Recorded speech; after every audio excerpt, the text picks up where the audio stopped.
years of experience in the publishing industry, my own mother never put down words about her life. And I miss that really very much right now that she's gone. It's like there's nothing left, just a few trinkets. Oh, How wonderful it would be to have her memoir at this point. welcome to Give a Heck. I am your host, Dwight Heck, and for much of my life, lived my life in quiet desperation, wondering how I was going to pay the bills, take vacations, save for retirement, and one day wondering if I would get off the hamster wheel of life and have purpose. A life that most of society lives, which takes us to work, then home, then repeat, and pays us hopefully enough just to survive. The harsh truth that most live with more months than money and have no idea how to live life on purpose, not by accident. This ensures the mass majority are living not just financially broke, however emotionally and mentally as well due to financial pressures. In each episode, I will introduce you to thoughts, ideas, and guests that can help you to learn how you too can live life on purpose, not by accident. What happens when someone finally sits down and writes their thoughts, experiences, and life lessons on paper? Often it starts as a simple idea, but once people begin writing, something interesting tends to happen. They slow down, reflect, and sometimes discover parts of their own story that were never fully clear before. For some people, writing becomes creative expression. For others, it becomes a way to process their life, preserve their experiences, or share knowledge that might otherwise be lost. Welcome back to the Give a Heck podcast. I'm your host, Dwight Heck, here to help you live life on purpose and not by accident.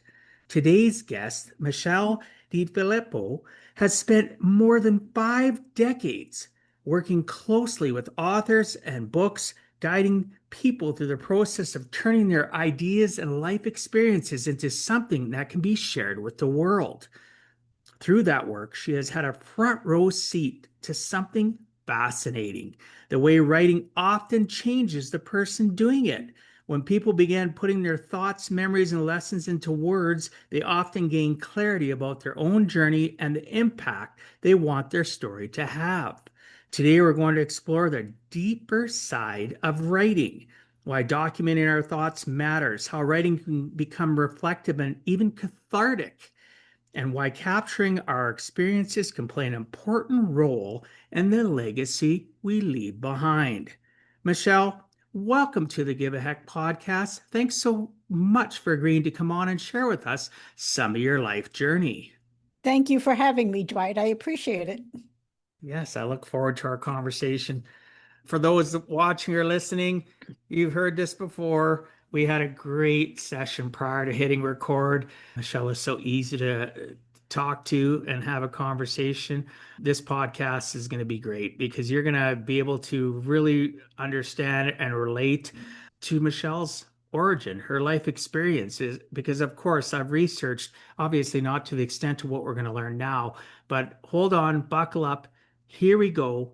One of the things I start the show off with and I focus on, Michele, is a person's origin story, right? I like starting at the beginning. Whatever you're willing to share, your earliest recollections of your life, good, bad, or indifferent. Our past is indicative of our future more so than people want to acknowledge. So please do me a favor, share your origin story and be as vulnerable as you'd like.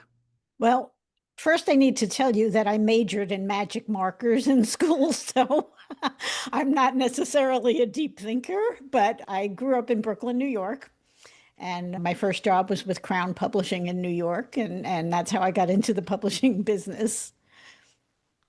So you got into the publishing business. You were born in New York. What was your childhood like, though? I Tell me grew, something about your origin of being younger. grew up in an Italian American family. My grandparents, three of my four grandparents were from Italy. So we were Wow. well steeped in the Italian culture for every minute of every day. That I guess that was a pretty big definition of who I wound up to be because it is an interesting culture, I think, and imparted some really important and worthwhile values growing up, so that when I finally was old enough to emerge into the adult world, I was pretty well prepared for it, I think. So the knowledge from your ancestry affected obviously how you grew up because things come over from one society to another. Did you find any of it conflicting to what you had growing up as a child in school or, even as a young adult where you had a thought process that was influenced by your ancestry? I went to Catholic school, so that experience actually mirrored the values and upbringing that I had at home. So there was no conflict there. So maybe I guess I would have to say I went out into the world in a very idealistic state of mind and never expected to meet people who weren't honest or weren't nice. And so that was kind of a strange experience, when those experiences first started to accumulate. Yeah, I can relate to that. Practicing Catholic still today, grew up Catholic school, grew up in a small farming community, all of a sudden went from a community of like 12,000 people to a community that I live in now that's 1.5 million. And you find out the harsh realities of life that not everybody is as confined to what we were taught or what we Yes. experienced through learned Mhm. behaviors. Did any of these things that happened to you as a child, did you ever think that you would get into publishing? Was that ever anything that was really attractive to you, or just No, it was my whole upbringing was blue collar. Okay. So my dad worked in manholes. My mom was a stay-at-home mom.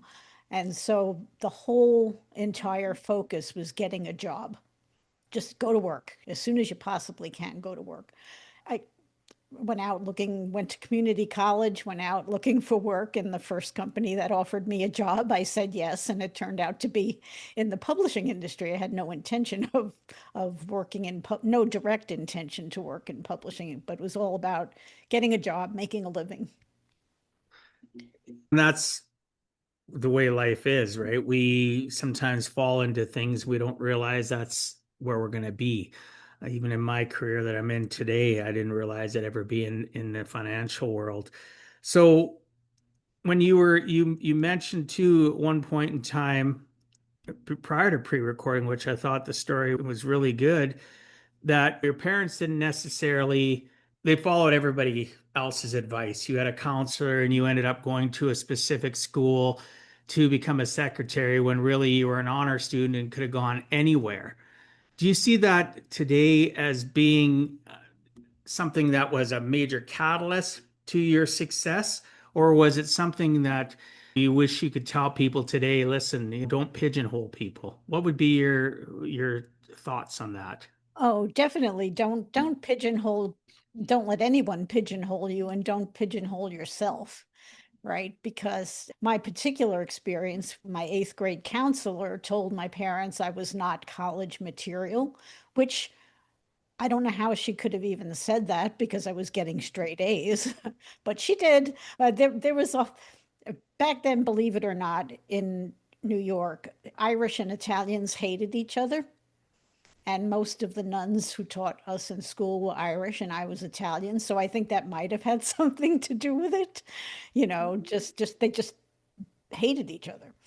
So I think that might have been part of why she said what she said. But my parents believed her because she was religious. And of course, religious people never lie. Never. They they must be right because they're religious. So anyway, so I was kind of shuffled off to a secretarial high school where, and I can't, it was also gender roles then too, right? Women became secretaries. Women didn't become doctors or lawyers or professionals in any way. A woman's job was always to be an assistant. So I was shuffled off into that. And the one good thing about it is I learned how to type really fast, and that served me well as I got into graphic design and typesetting, and it still does. but it did limit what I could do because as I got older and I thought, gee, maybe I'd like to go to college. Then I didn't have the credits to get into college because none of the courses very few of the courses I took in that secretarial program were transferable to a college. So that was a big influence on my life. But the nice thing is, though, is you're able to share that experience because there could be people listening or watching that are going, "Hey, that's me. That happened to me too. I've never really told anybody about it. Oh, am I projecting that same thing onto others around me, Hmm. onto my own children, whether they're younger or they're an adult?" Because I have all age varieties that listen to this podcast. So at the end of the day, we need to understand that just because the learned behavior that you had or I've had doesn't have to be the reality of the next generations. We need to be aware, admit that things happen, and hope we don't propagate that onto the next generation. So that's why I brought that up because I thought that story was very interesting. Right. I was guided certain ways, pushed certain ways. And at the end of the day, our minds are so young and still trying to develop that we just trust people, like you said, right? Hmm. Your parents trusted that person because they were religious, but they were exact polar opposite because of that learned behavior, that generational hatred that has come across from other countries or maybe not even another country. It just keeps on getting propagated. Well, why should I hate the Irish? Why should I hate, Yeah. you know, why should I do this, do that? We don't question because in those generations, you question, you got cuffed, right? Children are better to be seen, not heard, and all the other little phrases that we've grown up with in our lives, right? Oh, when I talk to people today and they go, why would the Irish and the Italians hate each other? They can't even understand why it happened, let alone, But it remember. gets propagated from generation to generation. Still, Not so much anymore. you'd Although, be yes, yes, my parents you'd be did tell me not surprised. to marry an Irishman. You'd be surprised, right? There's still more of it. Now, though, people can hide behind it and pretend to be whoever they want to on social media and Mhm, propagate hate. And it could be mhm. tied to that learned behavior. But anyway, we'll continue on with you entering the publishing world. And thank you for sharing that story. I appreciate that. So we enter the publishing world. You spent more now and like for now in your life, you spent 50 years in publishing and you've talked about how you got that job and you got to be really good at typing, typesetting, and it just kind of it wasn't necessarily something you looked for. So what did book publishing when you first started back in the typesetting days, can you walk us through how it's evolved to where it is today? Like any form of history you would like to share or your own experiences? Oh my gosh, when I look back on how we used to do things compared to the way we do it now, it's almost unbelievable. Of technology, like it has for every business, completely changed the way books are made. Before when I first started in the business, we used to do what they called paste up. We used to actually order big long strips of typesetting from a company and then actually paste them up into pages, break them up and break those long strips up into pages and give a stack of illustration boards to a printer who would then photograph each one of those pages and I'm sorry, Wow, forgot about that. Sorry. that's okay. Um, so anyway, I mean, it was They just take so, they take they take photos of the pages and and from that then, and from that they would print books and assemble them, in the current form. The final product hasn't changed, but how we get there has changed dramatically since I started in the business. do you think though with that process, that more personal process, and I'm not saying that the processes today can't be personal, but was there more connection to the actual material because there was more stages of review or processes that forced there to be more connection to you and to the material and to the author? Oh, I think so. Yeah, because it was preparing a book was more. It was considered a craft, a profession, a craft where the person who was doing that assembly, you had to have the skill to do it carefully. So just as an example, if you wanted back then, if you wanted to put a box around a block of type, you had to draw it with a pen. It's hard to imagine now because, of course, we don't need to do that anymore now that we have computers. But you had to practice. You had to make the corners perfectly square. You had to learn how to do that. And There's so more pride in work, maybe too. yes, yeah, you did have pride when it was done because you put yourself into it a lot more than I think happens now. Yeah, and I have researched, obviously, getting my own books published and working on the process. I researched what it used to be like. And then I had little stories would pop into my mind. I remember my dad with his own business getting his first photocopier and how messy it was and how, we had to, oh my goodness, the old crank. And then he got his first, he bought a used one, one that was, he didn't have to crank. And just some of the things that I've experienced in life that today's generations, depending on what their age, have no clue. They Yeah, just expect instant gratification. They expect, right? But I can literally appreciate the fact though, and I can honestly, as you were talking about, I was thinking about somebody drawing a box, yeah, right? yeah. And looking at it and going, wow. And We then we seeing the final product. we had a whole set of pens so that one for each. Sometimes you want a thin box, sometimes you wanted a thick box. There were pens for that. You picked up a different pen and you would, Now you just click and pick the size, right? yep, yep, yep. So it's changed dramatically since I got into the business. But the appreciation, though, right? The evolution of it is still fascinating to me, and how people didn't realize if a teacher in school wanted a photocopy of something, the mess that it would be in the administration staff. And I remember going in and volunteering, and you'd have to make, let's say, 100 copies, 50 copies, and cranking it, and just the appreciation of hard work to get the end result. Now, today, there's still some hard work, but it's not so hard work because they can just say, I want this, and it creates it. Yeah, well, it's certainly more efficient, right? I mean, Oh, it absolutely. would take months to paste up a book, right? You have a 600-page book, let's say, and Yeah. the type would come from one company, the pictures would come for another company, and the person called a production artist would actually literally cut and paste all of that together. And then if revisions were needed, if somebody discovered a typo, you had to cut and paste the letters of a word to Oh, to fix wow. to fix that typo. It's amazing. Oh, yeah. I can remember being in typing class and click, click, click, and then making a mistake. Nowadays, it's just backspace. It's Yeah, gone, yep, yep, right?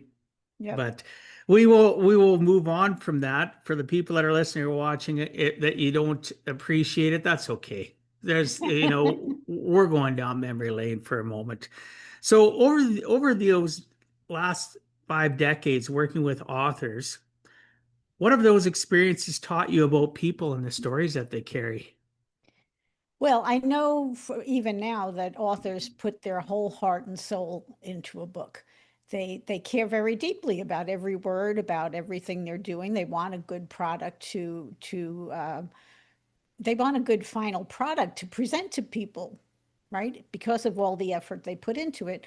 But in some cases, they're being misled and they're not getting that good product. And that's really distressing for people who have been in the business as long as I have, because that craftsmanship that used to be taken for granted in typesetting and design is now in a lot of cases just been tossed out the window. And that's really hard to take because I think that final book is still important. It's still a physical representation of the heart and soul of the author and all the work and effort that they put into writing that text. And it should still be a work of art when it's done.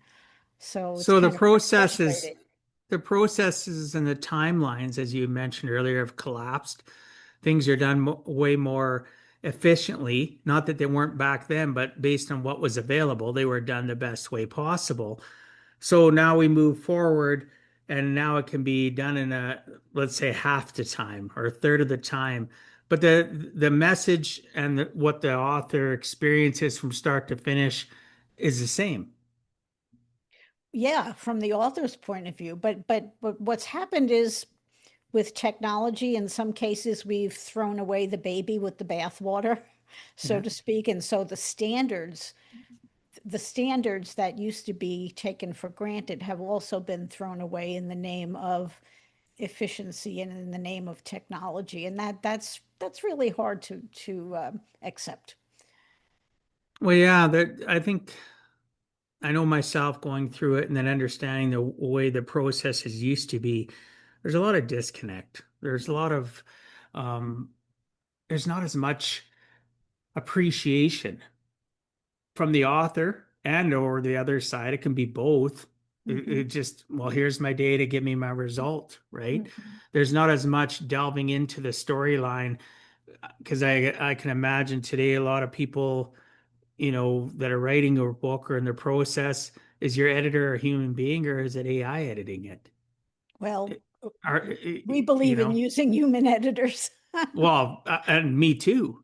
Yeah. But I guarantee there's people using AI today Yes. to edit books, and so that personal connection, whether technology, where it was harder to put a book together as you explained, to where it is today, cut and paste, you can pick the line size without, you don't have to have a box of specific pens.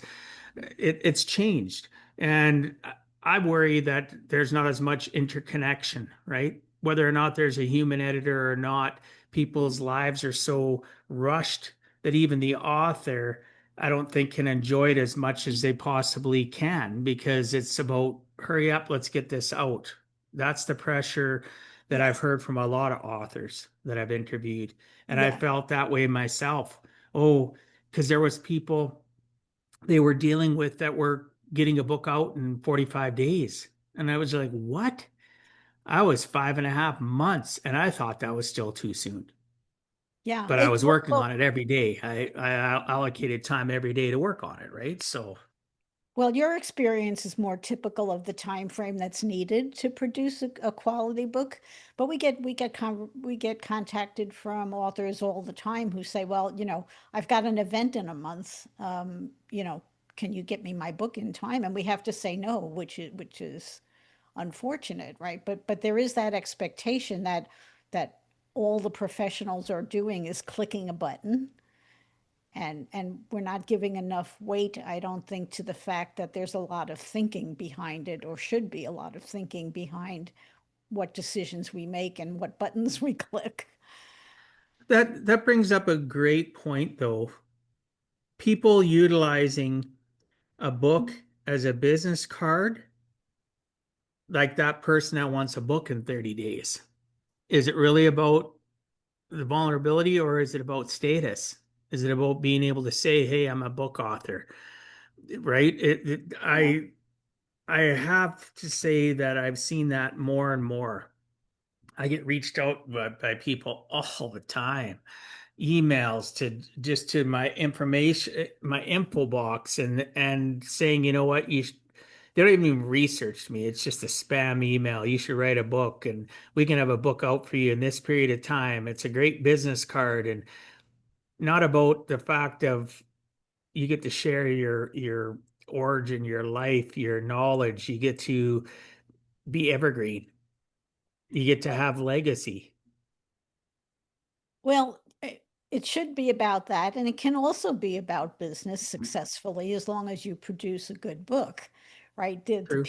The people who are telling you, we can get you a book in 30 days, or we can automate the process and AI can do your layout and design your cover and so forth. They're not looking at it from the right perspective.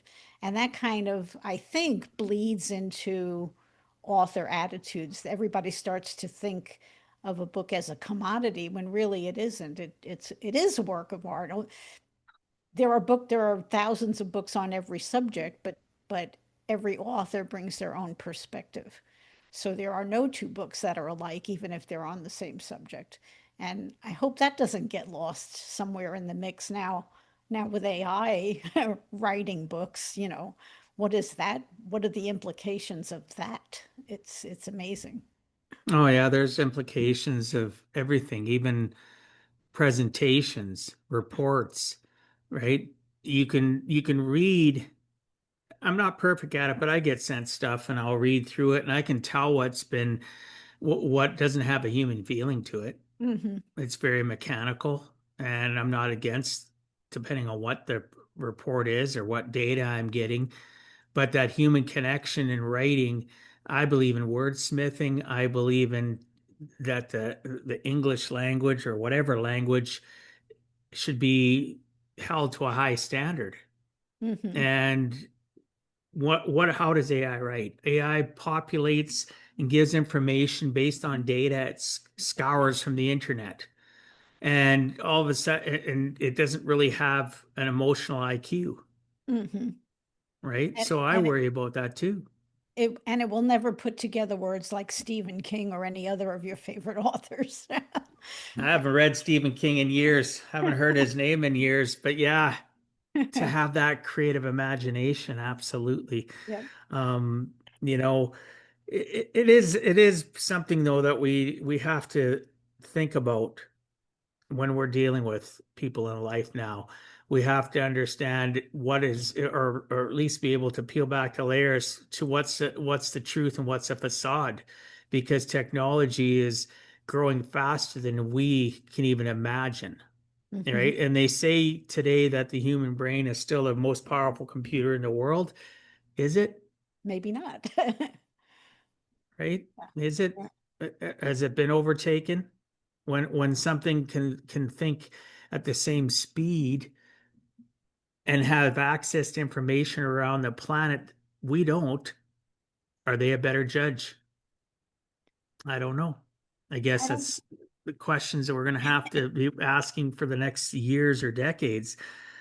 So when people write books, you know, I know when you finally wrote your own book, did you understand the cathartic nature of all the people that were writing books prior to you writing your own? Or did you reach a new level of consciousness or connection to the process when you started writing your own actual book?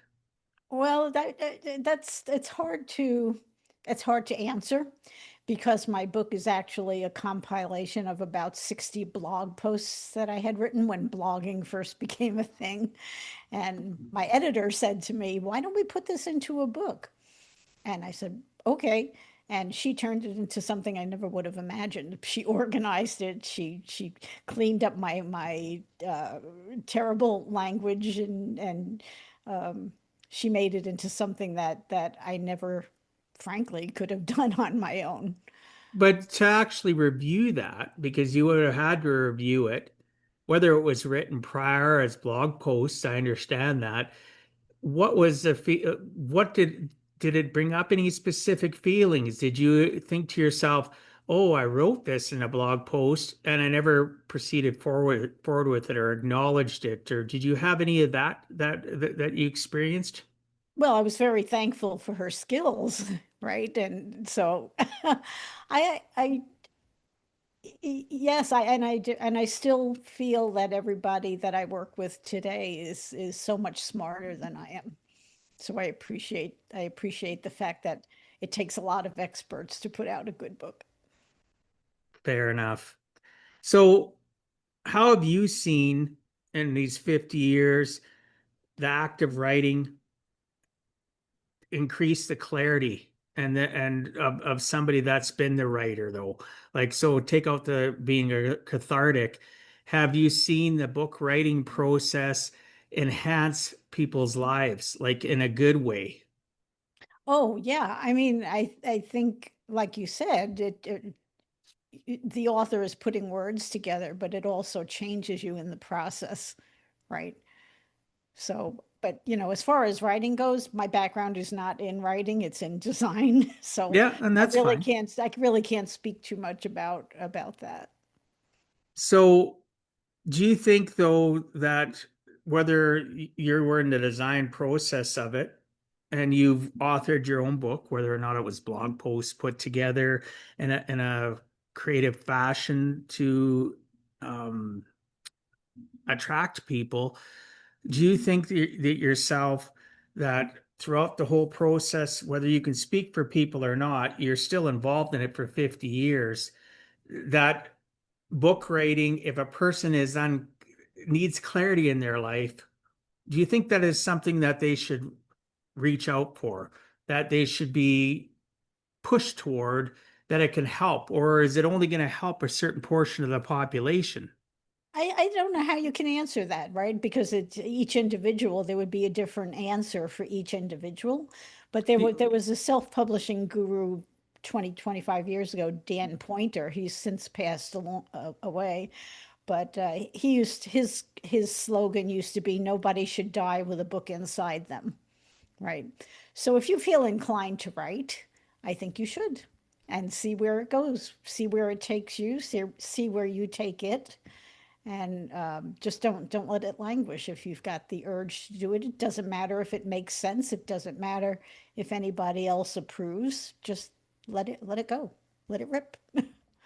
Let it rip. Yeah, I know some people that have been ongoing writing a book for decades and still haven't finished, right? So, um, unfortunately, if they realize that if they hired somebody, they'd have somebody that would be pushing them that would Well, to get the finished product done.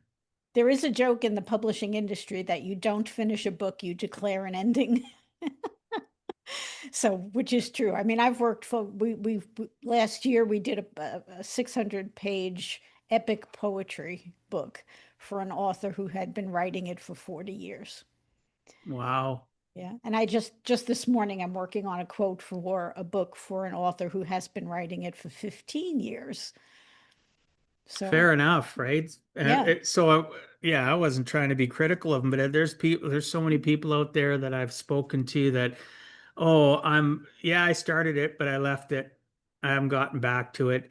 For me, that's one thing I have to give my publisher credit for. He says when I wouldn't get pushed to get the product out, he says, okay, well, give me a date. And I said, well, I want to release it by this month, this week.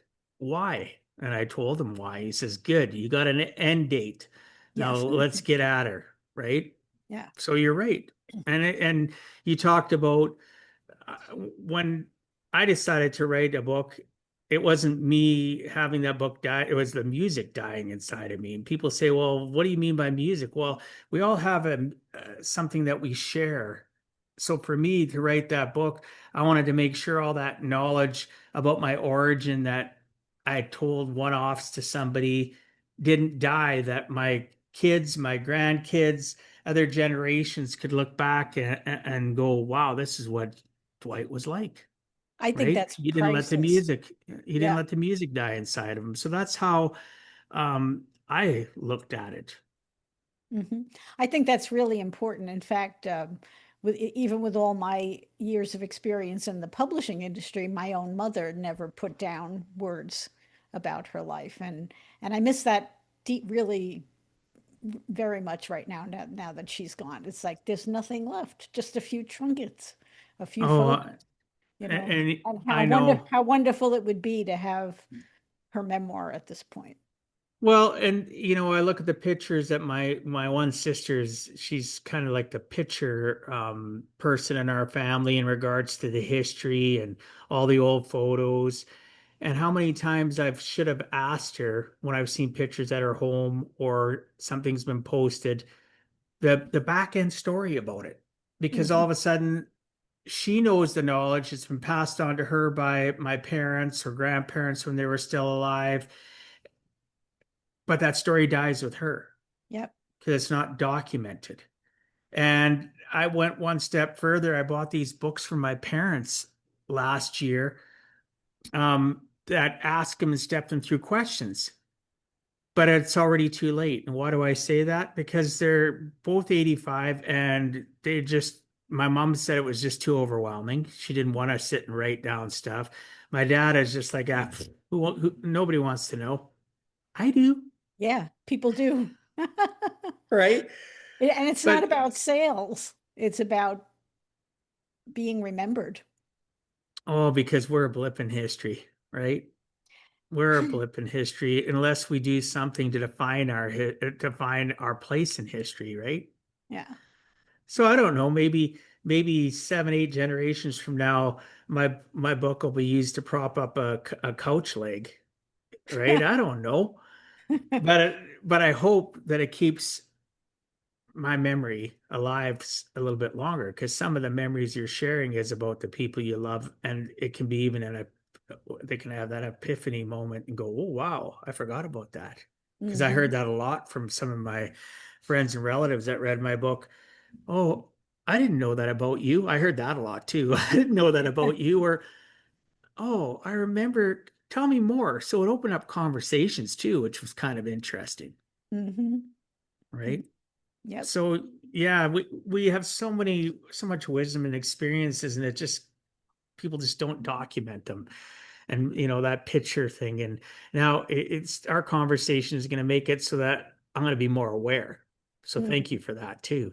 Right? When I'm around people, they tell me about this so that I can possibly document it or pass it on that Hmm. story so that it lasts longer. But how many pictures have you seen? I know myself, I've seen pictures that were taken from when my great great grandparents came over, right? Because my parents are first generation Canadian. And looking at some of those pictures, and nobody can tell me anything about them, Hmm. or there's a little scribble on there, right? The date, but you don't necessarily know who's in the picture. And there's Yeah. still pictures today that that people haven't been able to figure out who that person was in the picture. Was it a neighbor? Was it one of the kids that grew up and looked completely different? So documenting everything is my point is a good thing, Yes. Yes. And I right? think that's why a lot of people don't feel connected today because we've left all of that behind in a lot of ways, right? We're living Oh, it we're living in the moment, but not really valuing history and ancestry and all of that.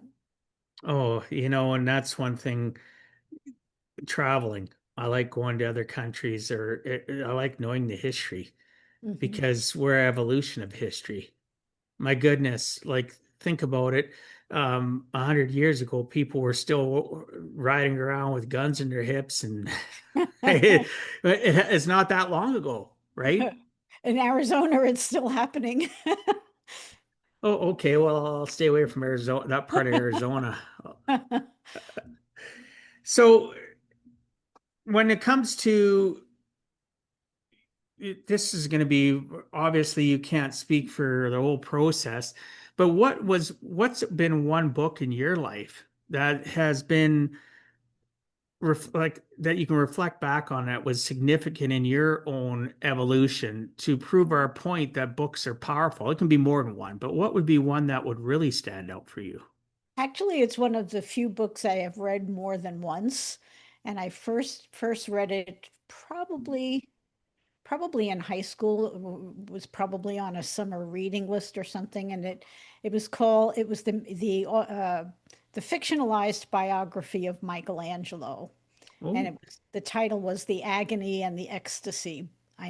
By Irving Stone, I think. I may not be remembering that correctly.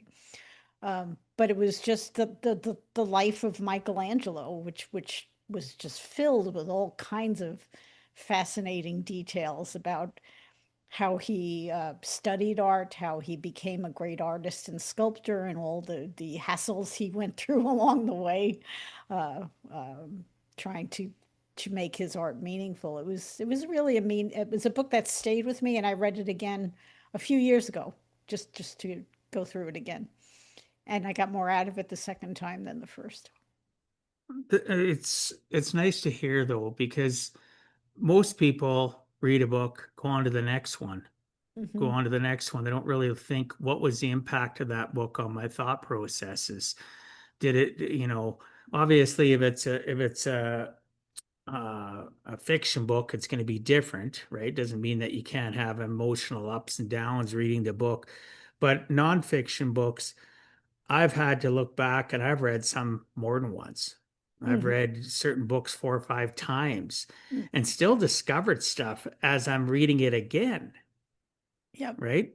Have you, Hmm. so when you read that book again, was there things that you rediscovered or went, wow, I missed that the first time around? Well, I think I came at it from an older perspective, right? When you're in high school, uh, maybe you don't have the life experience to realize, wow, that's really an important, that's really important, and that must have been really difficult. You don't have that perspective when you're young, but when you're older, it's like, wow, what would have what would it have been like if I had experienced that? You have more of an emotional connection, I think, to other people's life experiences.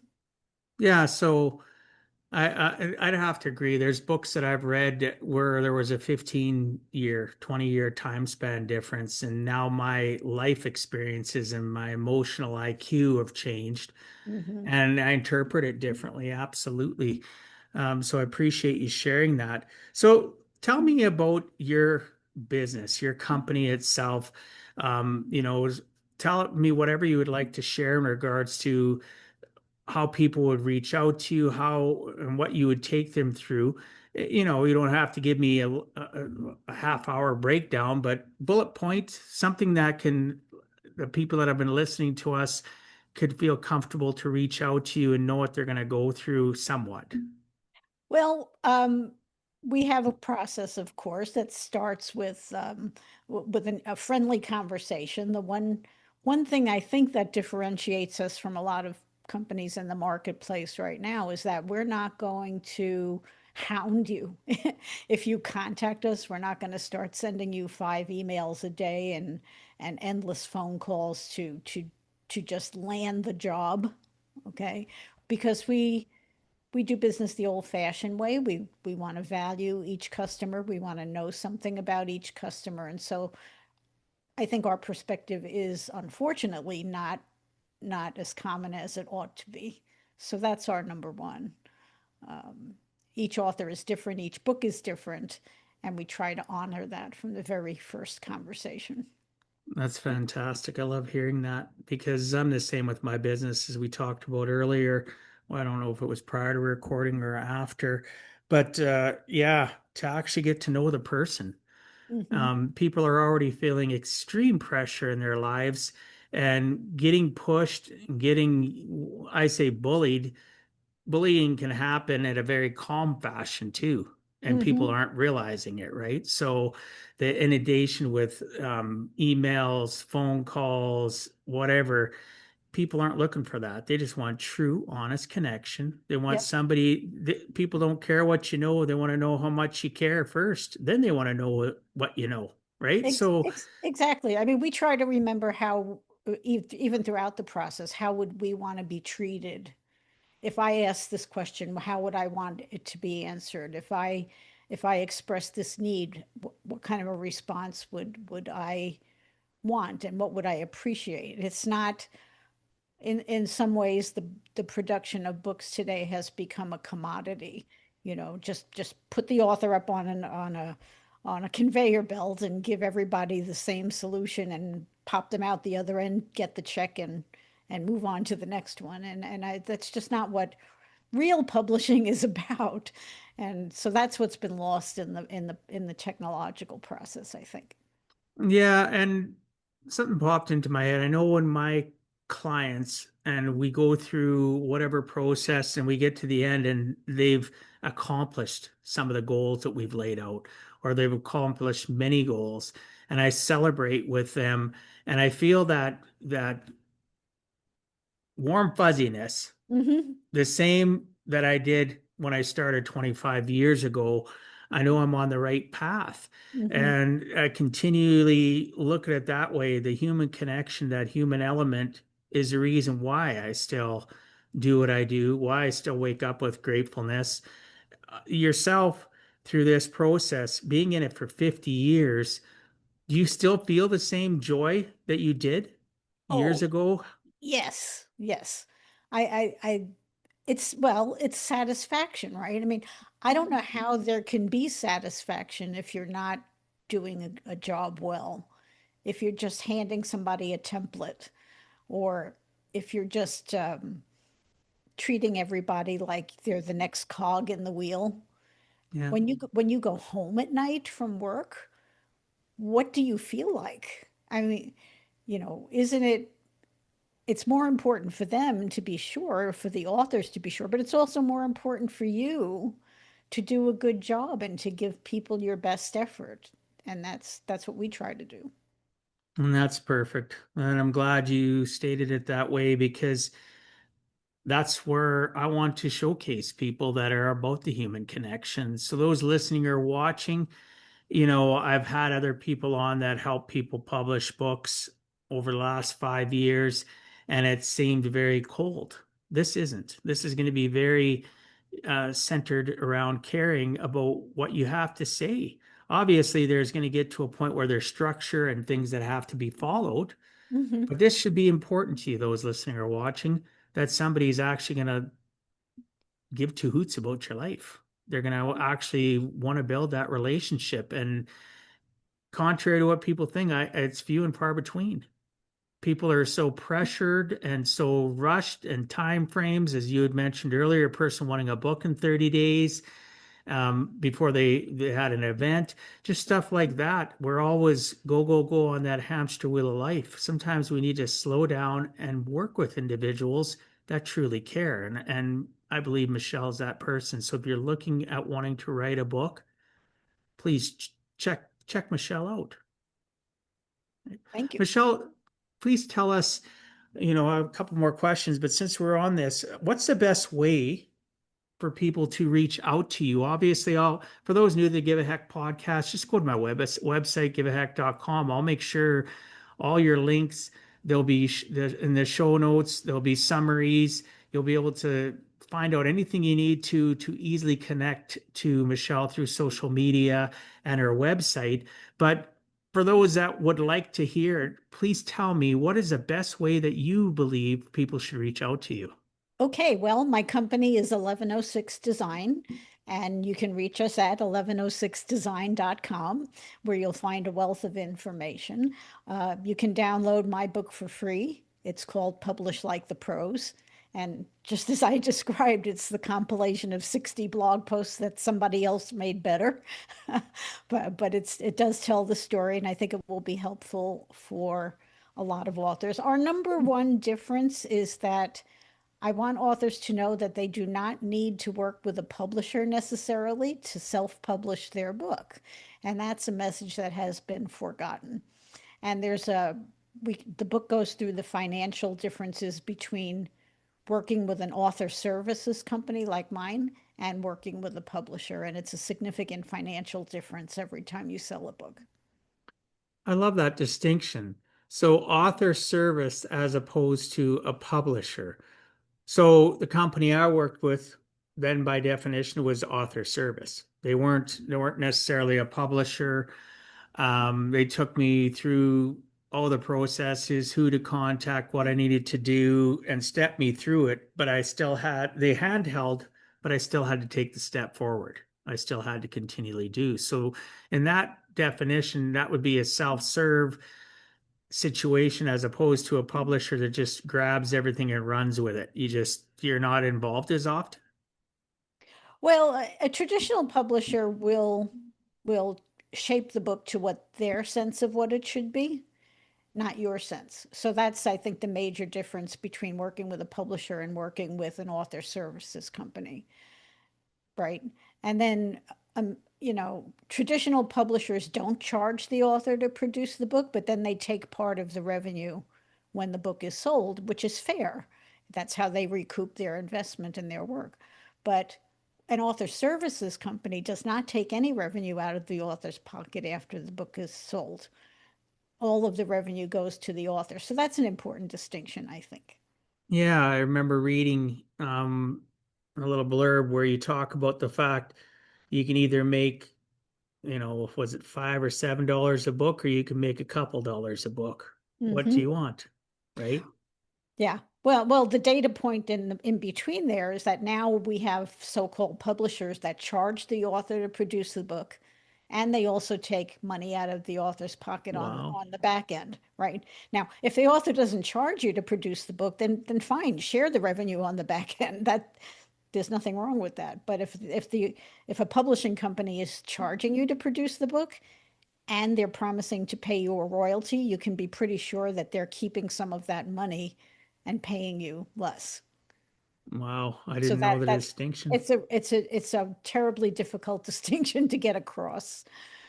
I understand what you said, though. It makes so much sense. And I really appreciate that for the listeners and myself, the distinction and you sharing that. One of the questions I have, and it's going to probably sound weird, why 1106? When I formed the company in 2001, I could not find a domain name around design or graphic design. And so I used my birthday. Oh, wow. I was thinking that last night when I was doing research and building how I wanted the podcast to flow.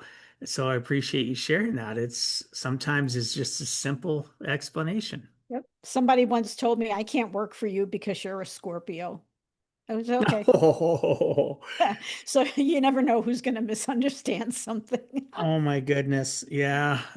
There's people that I've had that in my life too. You know, what are you?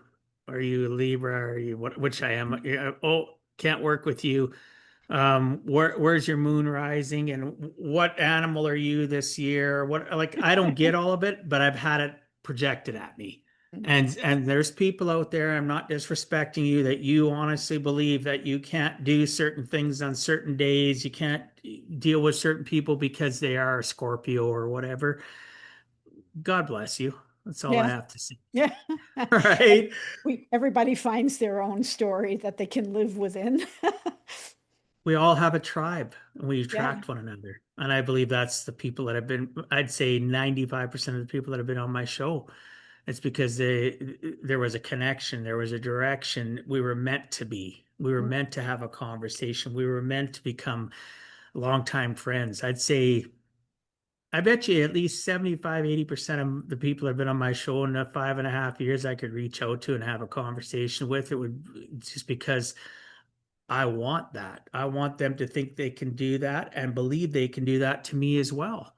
Right? This doesn't have to be the end. This can be the beginning of a beautiful friendship or a conversation or just seeing them comment on my posts or they like this reel from another guest or whatever and it makes me think of them. So the evolution of relationships, awesome. I love it, Well, right? I have to tell you that your format is unique and very enjoyable compared to the other podcasts I've been on. Well, I I've done appreciate I've that. done about 95 of them or 100 of them Wow. now. Um, Wow. and Really? everyone's different I haven't even done that many. I've done maybe 40, this has 45. this has been much more like a conversation than some of the others I've done. Well, that's the way it should be. I don't like being on shows where it's just boo boo boo boo boo boo. Yeah. Bye. I'm just like I get off the show and I feel empty. Yeah. Right? I like conversation-based podcasts, so I appreciate the compliment. Thank you so much. So, one last question. Michelle, if you could leave our listeners with one message about why it's worth giving a heck about your life, what would that piece of advice be? It's the only one you've got. Simple. Yeah. Well, you have to have a purpose, right? If you don't have a purpose, if you don't care about your own life and how you're spending your time, there's no point. And I can't think of anything more depressing than that. That's true, right? So many people living on the hamster wheel of life, right? Go to work, go home, get paid, then they retire and their routine gets less and they get stuck and they're not evolving and growing.